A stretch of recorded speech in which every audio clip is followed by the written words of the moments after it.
dakwa agama Ibrahim menyalahi kiblat Ibrahim. Jadi tujuan Allah Ta'ala ini hikmat Allah Ta'ala, setengah daripada hikmat Allah Ta'ala memalingkan kiblat daripada apa dia?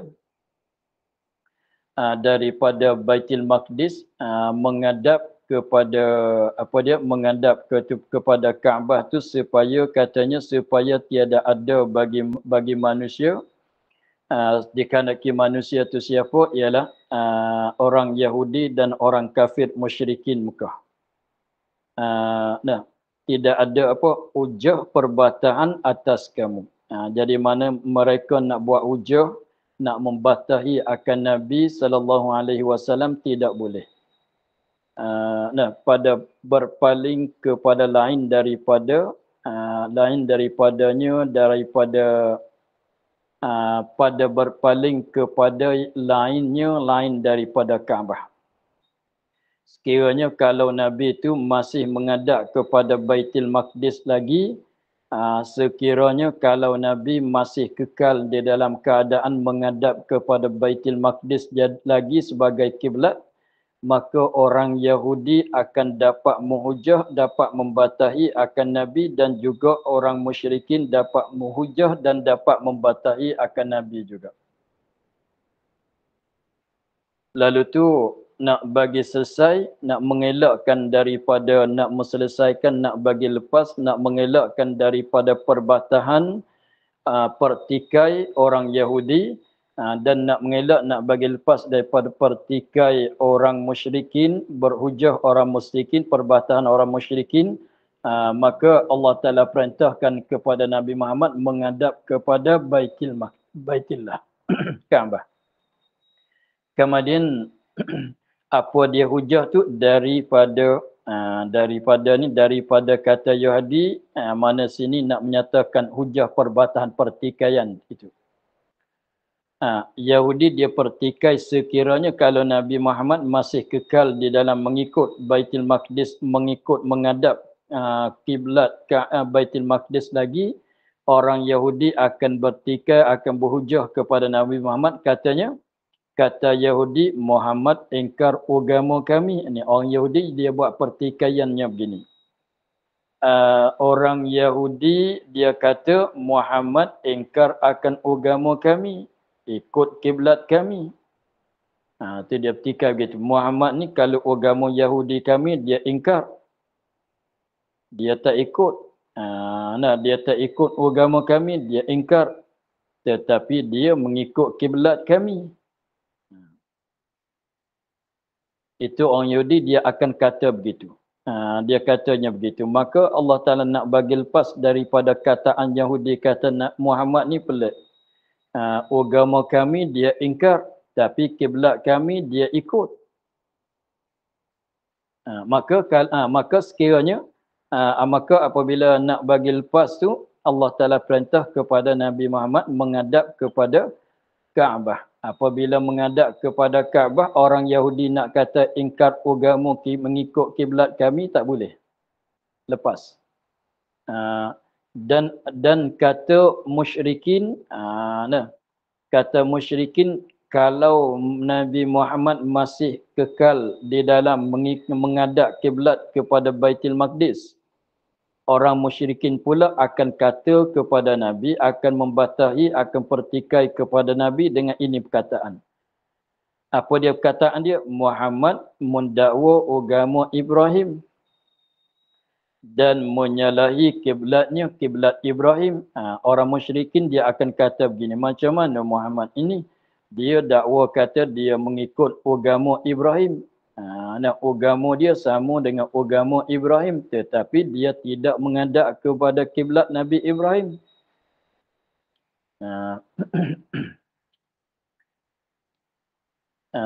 Jadi orang musyrikin akan dakwa begitu.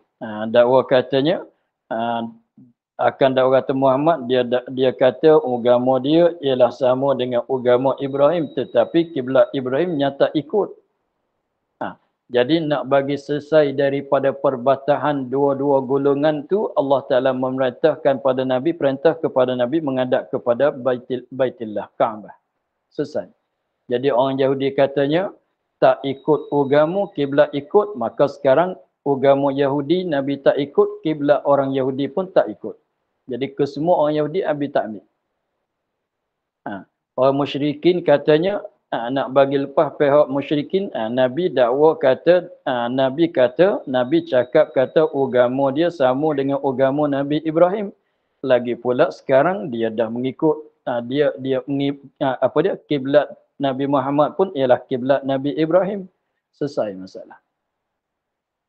Itu maksud kata li alla yakuna linnasi alaikum hujjah. Jadi maknanya apabila menghadap kepada menghadap kepada Kaabah sebagai kiblat lepas daripada pertikaian orang Yahudi dan lepaslah Nabi Muhammad itu daripada pertikaian orang musyrikin. Illa allazina zalamu minhum. Jadi kalau kiranya dah lepas Nabi daripada pertikaian yang tersebut tadi, kalau orang membatahi lagi, kalau orang mempertikai lagi, maknanya orang tu orang zalim. Nabi dah buat, dah duduk dalam jalan yang betul, tapi kalau ada orang tegur lagi, maknanya orang tu bukan orang baik. Sebab dah duduk dalam jalan betul, dia kata salah lagi, memang orang tu dah yang salahnya. Illa allazina zalamu minhum, malaikat segala mereka yang zalim daripada mereka itu. Daripada mereka itu, daripada manusia ialah Yahudi dan kafir musyrikin. Dengan inat, degil, tak terima yang sebenar.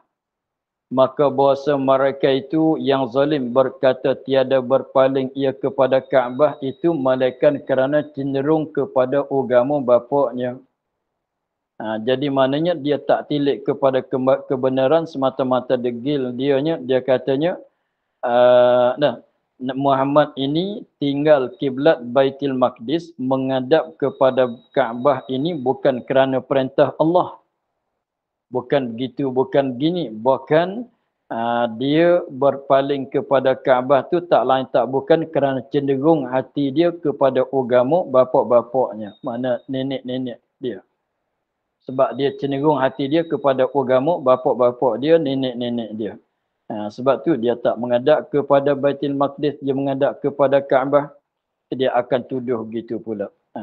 Maka tuduh begitu, tuduh dengan tidak kebenaran, dialah yang zalim. Dialah yang degilnya. Sebab Nabi Muhammad tu menghadap kepada Kaabah dan sebelum pada ni menghadap kepada Baitul Maqdis itu bukan perasaan Nabi. Bukan betul-betul, bukan semata-mata perasaan Nabi, tidak. Bahkan itu perintahan daripada Allah. Menghadap kepada Baitul Maqdis yang sebelum pada ni pun perintahan Allah. Menghadap kepada Kaabah sekarang pun adalah perintah Allah. Tidak ada habuan daripada diri Nabi Muhammad sendiri. Bukan sukaan hati dia semata-mata. Jadi maknanya kalau mereka yang ada lagi bertikai kepada Nabi, selepas pada Nabi menghadap kepada Kaabah ni, maka adalah orang itu adalah orang yang zalim. Maka firman Allah Ta'ala, فَلَا تَخْشَوْهُمْ, maka jangan kamu takut akan mereka itu. Jangan takut kepada mereka itu sebab mereka itu orang yang salah. Jangan hirau kepada mereka itu sebab mereka itu adalah orang yang zalim. Jangan takut, jangan gerun, jangan hirau, jangan peduli kepada mereka itu. Bukan sebab mereka itu bukan orang yang duduk di atas letakkan yang sebenar. Bukan yang duduk di atas kebenaran, orang yang tidak menjalani di atas jalan yang kebenaran. Jangan hirau, jangan takut. Jangan takut kepada mereka itu, orang-orang zalim tadi. Wakhshawni, dan takut oleh kamu akan daku. Jadi maknanya kepada mereka tak payah takut. Yang sepatut engkau takutnya, takut kepada Allah. Yang patut engkau takutnya, takut pada Allah. Yang lain tak sepatut. Patut takut kepada Allah dengan secara mana? Takut pada Allah, kita takut pada Allah, kita nak buat macam mana? Kalau kita takut pada Allah, dengan junjung suruhannya. Dengan junjung suruhanku, suruhan Allah. Itu.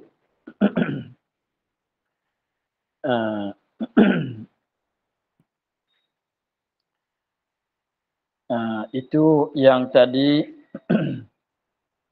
li'alla yakuna linnasi 'alaikum hujjatun, itu satu sebab, satu ilat, satu hikmat yang mana Allah Ta'ala mengubahkan kiblat Nabi Muhammad daripada Baitul Maqdis kepada Kaabah. Lepas tu di sini pulanya ilat yang kedua pula, sebab yang kedua. Yang jadi ilat bagi yang jadi hikmat bagi Allah Ta'ala mengubahkan daripada Baitul Maqdis kepada Kaabah.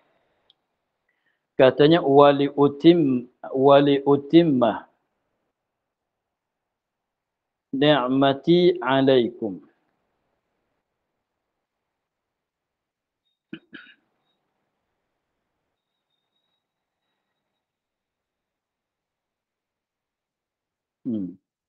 Dan supaya aku hendak sempurna akan segala nikmatku atas kamu. Dan supaya aku hendak sempurna, aku tu Allah. Dan supaya aku Allah hendak sempurna, nak bagi jadi sempurna akan segala nikmatku atas kamu. Jadi setengah daripada hikmat Allah Ta'ala memalingkan Nabi Muhammad daripada mana? Daripada asalnya daripada sebelum pada ni itu ialah Baitul Maqdis kepada menghadap kepada Kaabah tu untuk Allah Ta'ala nak mensempurnakan akan nikmat kepada Nabi. Dah bagi nikmat tetapi nak bagi jadi sempurna Allah Ta'ala perintahkan menghadap kepada Kaabah. Dah.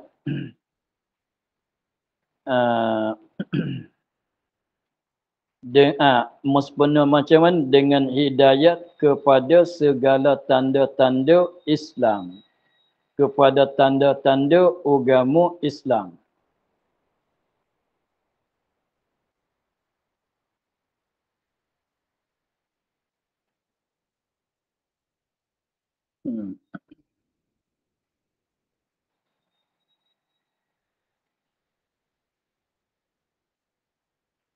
Dengan jadi nak sempurnakan hidayat, sempurnakan nikmat Allah Ta'ala di atas Nabi itu dengan hidayat kepada segala tanda-tanda agama Islam.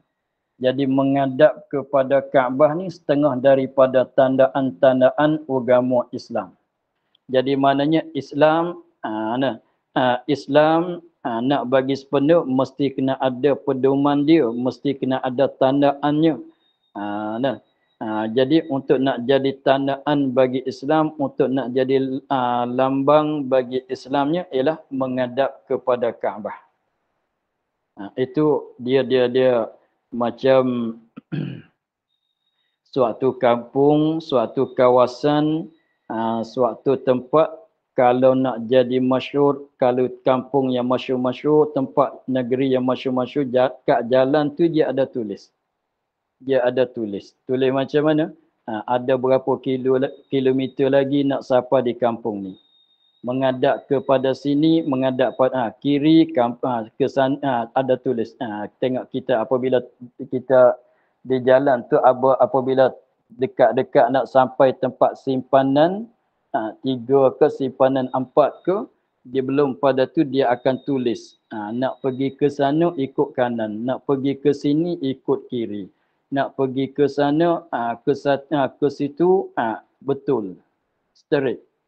Maka menunjuk katanya, dia tak tulis nak pergi ke sana, dia tulis dengan tempat-tempat yang masyhur.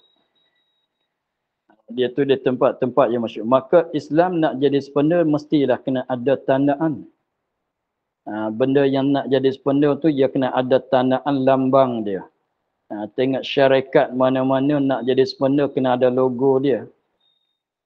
Kena ada lambang dia, kena ada logo dia. Kalau syarikat kecil-kecil, buka kedai kecil-kecil tu biasanya tak ada logo. Tidak ada lambang dia. Tapi kalau perniagaan tu, syarikat tu jadi besar, mestilah logo dia mesti kena naik. Kena latas, kena jelas. Sebab tu setengah-setengah tempat tu letak tinggi naik. Nak bagi nyata, nak bagi nampak sempurna kehebatan, begitulah. Jadi maknanya menghadap kepada Kaabah ni setengah daripada lambang tandaan agama Islam. Begitu.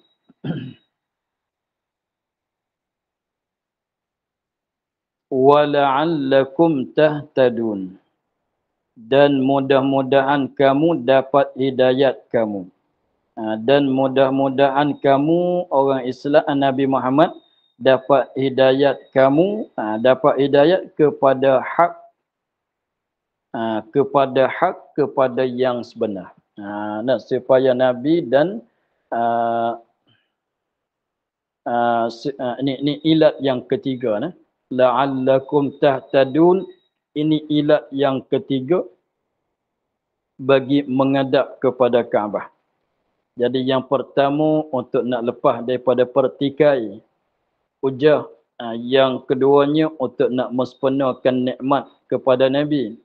Yang ketiganya untuk dapat orang-orang Islam, Nabi Muhammad dan orang-orang Islam dapat hidayat daripada Allah. Dapat hidayat kepada agama yang sebenar.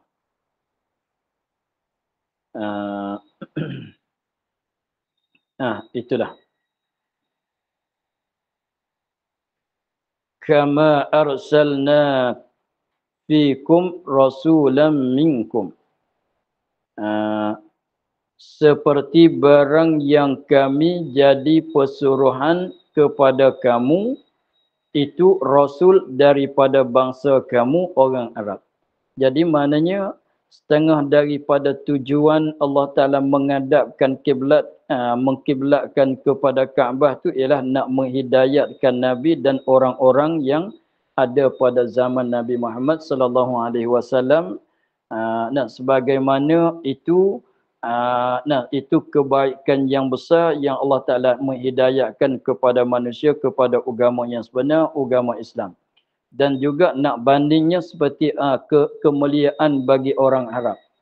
Nak bandingnya menghadap kepada Kaabah ni ialah satu kemuliaan. Kalau nak bandingnya kemuliaan untuk orang Arabnya ialah Allah Ta'ala melatihkan seorang Rasul yang mendakwahkan kepada seluruh manusia walaupun Arab, walaupun ajnabi, bukan Arab, mana-mana bangsa sekalipun didakwah oleh Nabi Muhammad sallallahu alaihi wasallam. Tetapi kebanggaan orang Arabnya ialah Rasul yang itu Rasul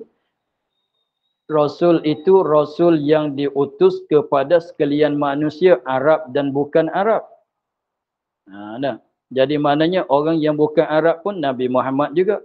Mengikut Nabi Muhammad juga. Orang Arab pun Nabi Muhammad juga. Tapi kebanggaan orang Arabnya katanya Muhammad itu orang bangsa Arab. Hanya begitu. Jadi maknanya satu-satu perkara kemuliaan daripada kemuliaan yang Allah yang dapat bagi orang Arab yang tak dapat bagi orang ajnabi macam kita ni, orang yang asing. Orang yang bukan orang Arab macam kita ni ialah Rasul yang diutuskan itu bukan bangsa kita. Bukan bangsa kita. Bukan kita Melayu, Rasul orang Arab. Tetapi kalau orang Arab, dia boleh dakwa kata kami dengan Rasul satu bangsa. Dia orang Arab, dia boleh dakwa begitu kata kami dengan Rasul orang satu bangsa. Tapi kita tak boleh nak dakwa, tak boleh nak cakap, tak boleh nak bangga dengan begitu. Tetapi dah nasib baik kita dah dapat masuk dapat Islam. Tetapi orang Arab dua ganda dapat hidayah dengan sebab Nabi dibangkit. Orang Arab dia dapat banyak daripada kita sebab dia dapat hidayah daripada Allah dengan sebab Nabi Muhammad dibangkit. Kita pun dapat nikmat juga dengan sebab Nabi Muhammad dibangkit. Cuma yang tak ada di kitanya ialah kebanggaan satu bangsa dengan Rasul. Itu tak ada di kita orang Melayu. Tengok tu mana katanya, jadi kebanggaan Allah Ta'ala mengadapkan, menghidayahkan kepada agama Islam tu ialah seperti barang yang kami jadi pesuruhan kepada kamu. Jadi mana mengutuskan pesuruhan kepada kamu itu Rasul daripada bangsa kamu. Hei Arab, wahai orang Arab. Rasul pada bangsa kamu juga, wahai orang Arab. Siapa Rasul yang daripada bangsa kamu? Iaitu Muhammad sallallahu alaihi wasallam.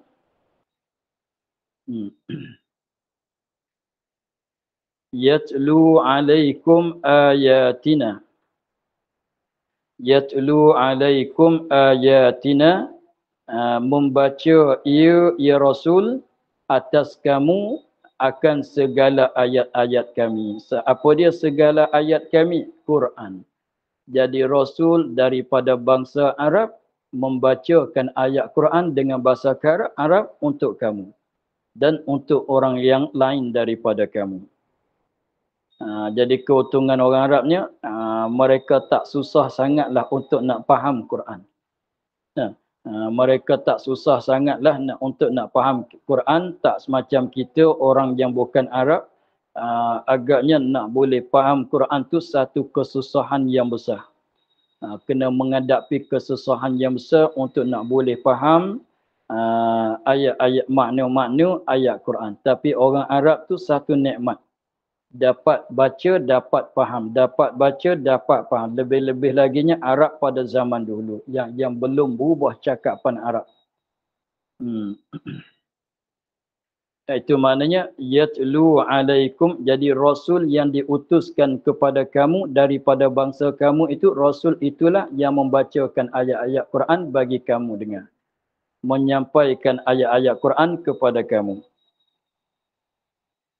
Wa yuzakkikum, dan menyuci dan mensuci ia Rasul akan kamu daripada syirik. Rasul yang diutuskan kepada kamu itulah Rasul yang menyucikan kamu daripada kekotoran syirik dan kekotoran maksiat. Jadi maknanya kalau Allah Ta'ala tidak latihkan Rasul datang, tentulah dia di dalam kekotoran syirik dan tentulah mereka di dalam kekotoran maksiat. Tetapi apabila dilatihkan Nabi jadi Rasul, maka Nabi ini menyucikan manusia-manusia yang beriman dengan dia daripada syirik dan daripada maksiat. Menyuci macam mana? Dengan taubat. Itu kalau maksiat. Nak menyuci daripada maksiat, dosa maksiat dengan secara taubat.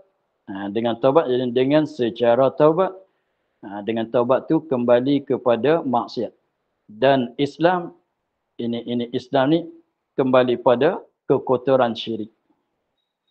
Taubat, taubat menyuci dengan mensuci dengan taubat, dengan secara taubat. Kalau kekotoran maksiat, menyuci daripada kekotoran syirik.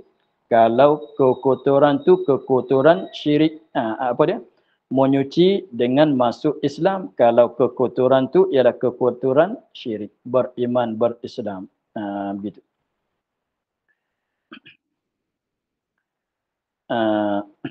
Wa yu'allimukumul kitaba wal hikmah.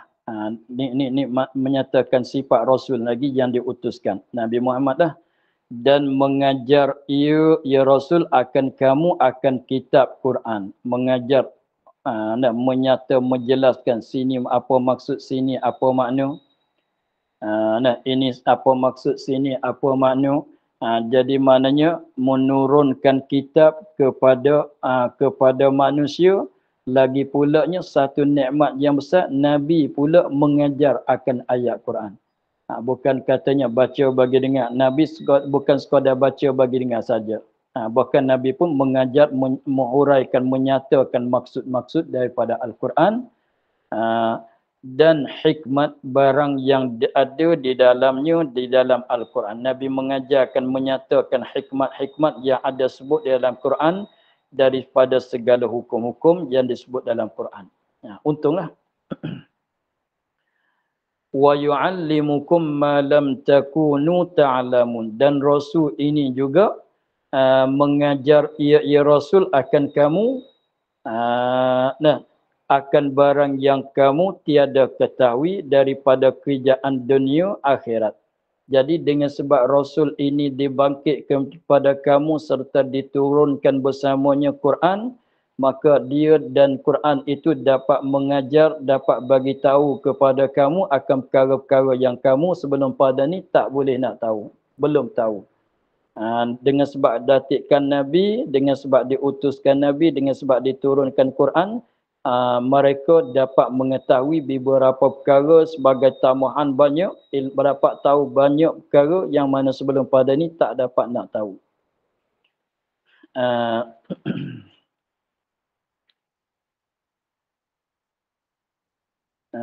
Kita habiskan ya. Minta masa sikit. Fadhkuruni azkurkum, maka sebut oleh kamu akan daku dengan sembahyang dan zikir. Panjang lagi.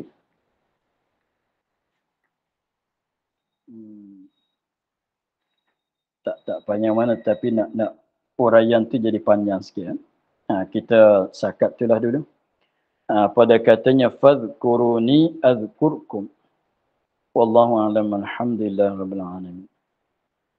Bismillahirrahmanirrahim. Alhamdulillah rabbil alamin. Wassalatu wassalamu ala asyrafil anbiya'i wal mursalin wa ala alihi wa sahbihi ajma'in. Allahumma iftah 'alaina futuhal 'arifin wa nawwir qulubana min nurikal karim waj'al 'amalana khalisatan liwajhikal karim.